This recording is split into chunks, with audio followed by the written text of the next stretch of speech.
Hello everyone, I welcome you all to this new video of Daily Current Affairs. Today we'll discuss important updates for the day 29th of August 2020. So let us get into the session.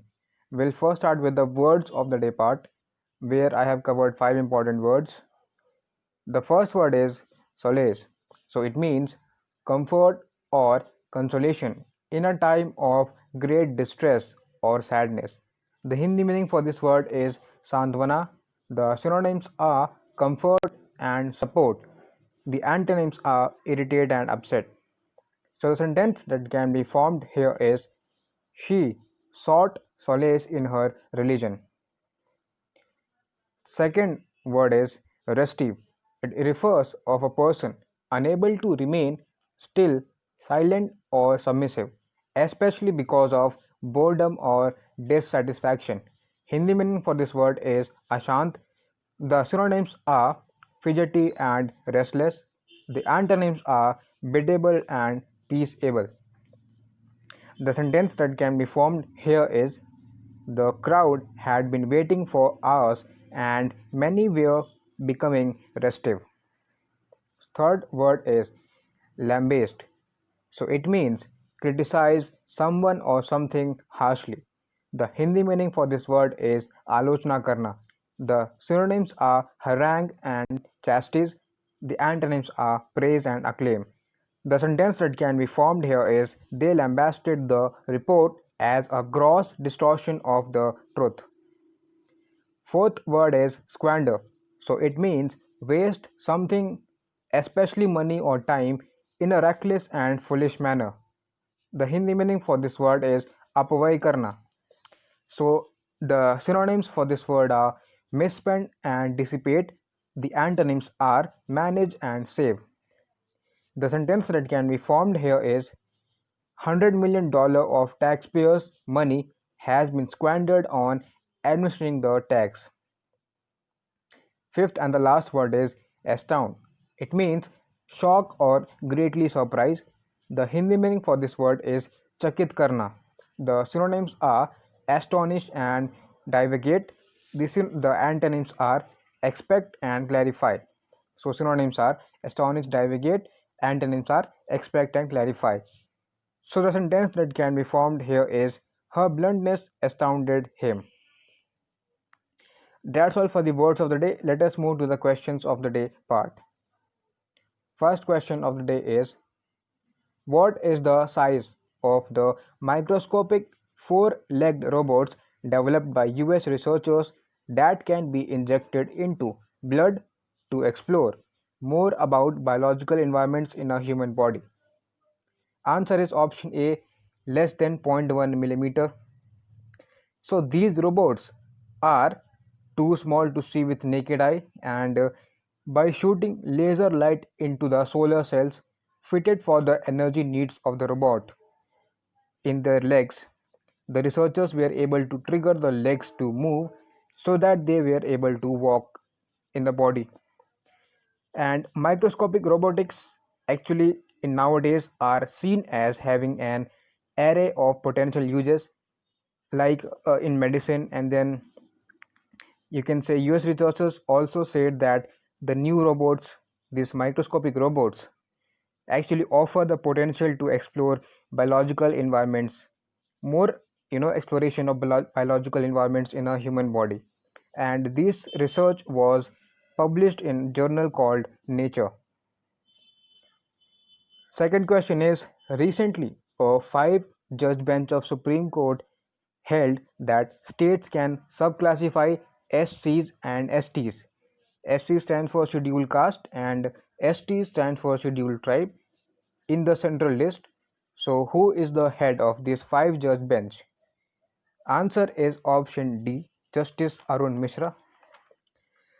So the Constitution bench led by Justice Arun Mishra said that reservation has created inequalities within the reserved caste itself. So there is a caste struggle within the reserved class as the benefits of reservation are being usurped by a few members of the society. So the 78-page judgment of the bench said that the scheduled caste and scheduled tribes in the central list do not constitute a homogeneous group. So basically, we can understand here in layman term that the judgment is fully endorsing the push to extend the creamy layer concept of OBCs into the SCs and STs. Also, this judgment overruled a previous decision in E.V. Chinnaiya versus State of Andhra Pradesh and others case that was also a 5 judge bench case, but the fact here is that two numerically equal benches of judges holding contrary viewpoints cannot be passed. So the issue has been referred to a 7 judge bench of the court. Third question is, which one of the following bodies is organizing the World Urdu Conference in New Delhi? Answer is option D, National Council for Promotion of Urdu Languages. So let us understand that Urdu actually means royal camp, and it is a major language of South Asia. It is spoken in countries like India, Pakistan, Afghanistan, Bangladesh, and Nepal. So Urdu is one of the languages mentioned in the 8th schedule to the constitution, which are 22 languages in total, and the constitutional provisions relating to the 8th schedule are articles 344 1 and 351. Again, I am repeating, the constitutional provisions relating to the 8th schedule are articles 344 1 and 351. So the Education Minister of India, Mr. Ramesh Pokhriyal, also announced that Urdu writers and liberators will be honored with awards and honors in the name of important personalities of Urdu language. Fourth question is, recently which one of the following banks has won 3 Brandon Hall Excellence Awards for its HR initiative Nai Disha? So HR stands for Human Resources. Answer is option D, State Bank of India. Yeah. So here you can understand that the SBI has won these awards in 3 categories, namely, the first one is Best Learning Program Supporting a Change Transformation Business Strategy. Second one is Best Use of Blended Learning. And the third one is Best Unique or Innovative Learning and Development Program. So this Brandon Hall Excellence Award actually recognize the best organizations across world that have successfully deployed programs, strategies, modalities, processes, systems, and tools that have achieved measurable results. So SBI, as mentioned in the option, stands for State Bank of India. It was founded on 1st of July 1st of July 1955. Its headquarters lies in Mumbai, and chairperson in the present time is Mr. Rajneesh Kumar. All right, moving on to the fifth question.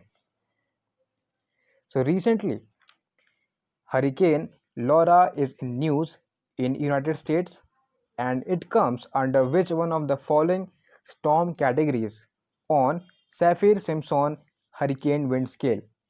Answer is option D, category 4.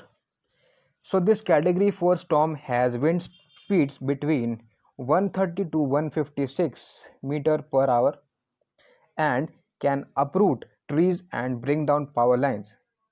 So this Hurricane Laura has made landfall in south central United States area with winds reaching up to 250 km per hour. So let me tell you that this Saffir-Simpson hurricane wind scale actually is a scale in which hurricanes are categorized on a scale of 1 to 5 based on wind speeds.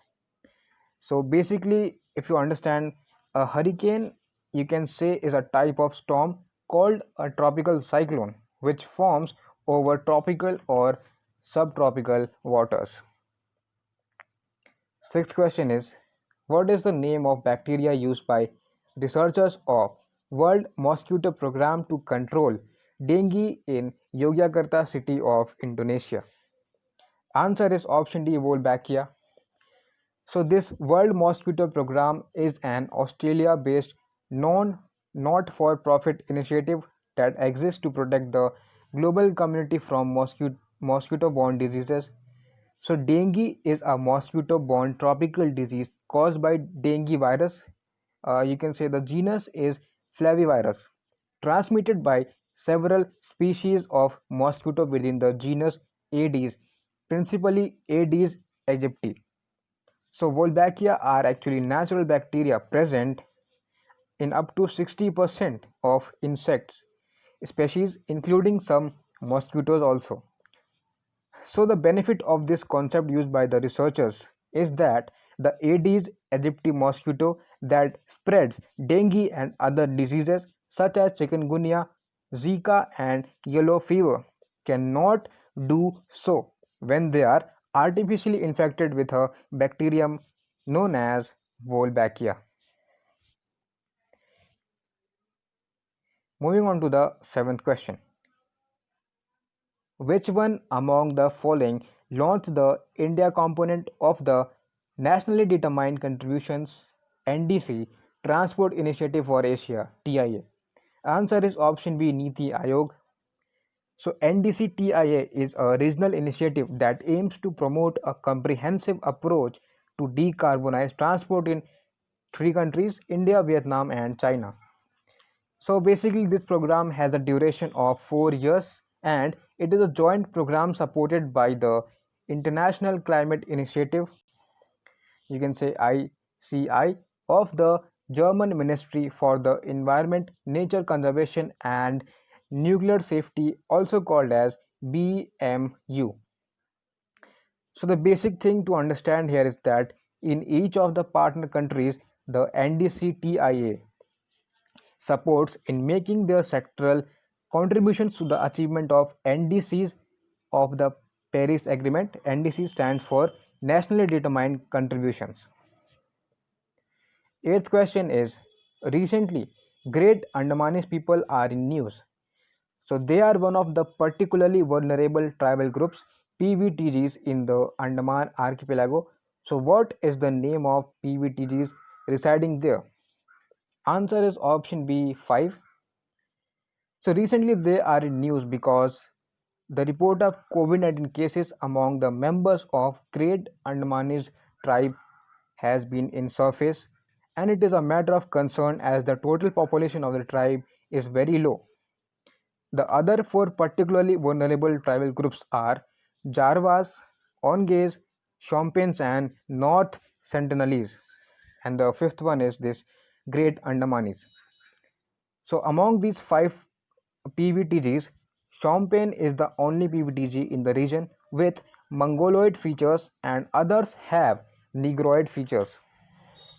So this Great Andamanis tribe is based in Strait Island of Andaman and Nicobar Islands, and the members of this community, or you can say tribe, speak the dialect which is called Jeru, Jeru, Jeru dialect among themselves, and their numbers stands at 51, only 51 as per latest study carried out by Andaman Adim Janjati Vikas Samiti in the year 2012. Ninth question is, recently Minister of State in PMO reviewed the comprehensive Mansar Rejuvenation and Development Program. Where is Mansar wetlands located? Answer is option B, Jammu and Kashmir. So Mansar Lake is particularly situated 62 kilometers from Jammu, and it is a lake fringed by forest covered hills over a mile in length. So this plan is initiated for process for development, rejuvenation and beautification of Mansar wetlands. So basically to understand here is that the aim is at increasing tourist footfall and boosting social economic development of Jammu region. 10th and the last question is, recently Railways Minister announced that Indian Railways has set framework to meet all its energy needs of more than 33 billion units by which year? Answer is 2030. So with the ambitious plan of achieving 100% electrification for railways in the year 2023. Indian Railways energy consumption is set to become more than 33 billion units by 2030 from its current annual requirement of about 21 billion units. Also, Railway have developed a mega plan for installing solar units of 20 gigawatt capacity to achieve mission of net zero carbon emission railway. The name of the mission is net zero carbon emission railway by utilizing its vacant land by the year 2030. So that's all for this session. If you think this video helped you to raise your awareness about important updates and happenings around the world, please leave a like on this video, and if you have any suggestions for us, do comment. We will reply to it soon, and subscribe this channel for daily and important updates. Thank you very much for listening to me. Have a very bright day ahead.